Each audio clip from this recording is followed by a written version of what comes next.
Okay, business interest. We're going to start with the three basic types of business interest in terminology. This gets very confusing for people. Well, hopefully we'll clear up some of that confusion. First, there is a corporation. Corporation management, they're managed by either officers, a board of directors, or both. Owners are called stockholders or shareholders, and they own shares of stock.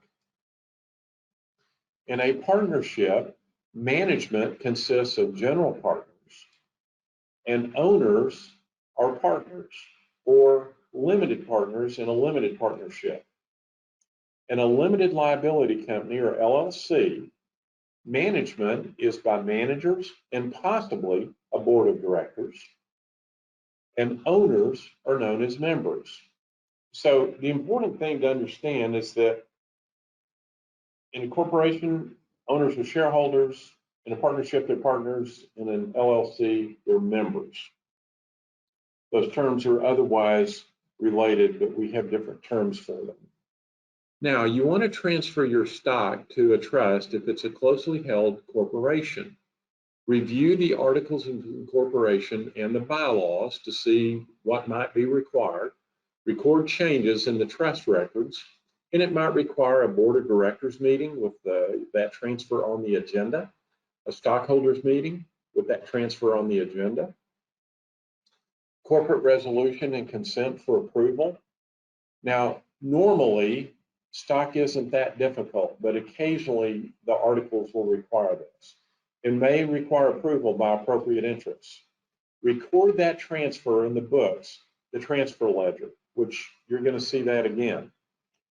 Sign the stock certificates, usually on the back. Note that Section 1244 stock cannot go into a trust. So if you have Section 1244 stock, you might want to consider something like a transfer on death designation. Transfer your partnership to your trust. Review the partnership document. Now, it gets a lot trickier with partnerships and LLCs because frequently there are restrictions on transfer, sometimes significant restrictions. Record changes in the record. That may require a partners meeting with that transfer on the agenda, a partnership resolution and consent for approval. It might require approval by appropriate interests like the general partners.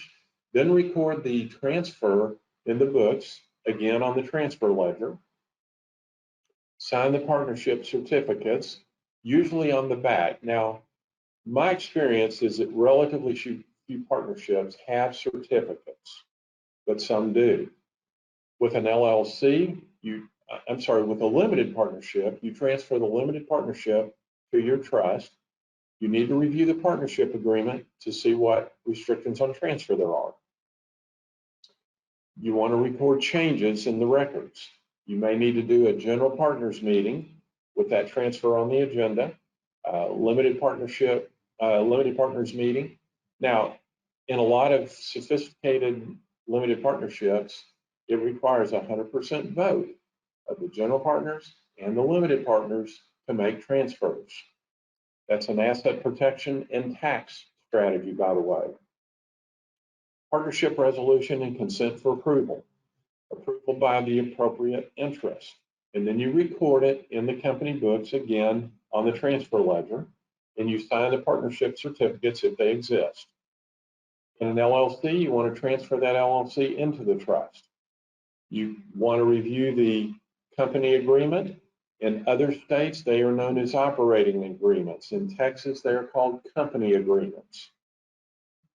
Record the changes in the records, and that may require a manager's meeting, a board of directors meeting, a members meeting, resolution and consent for each approval, and approval by the appropriate interests, and then you record that in the company books, in the transfer ledger.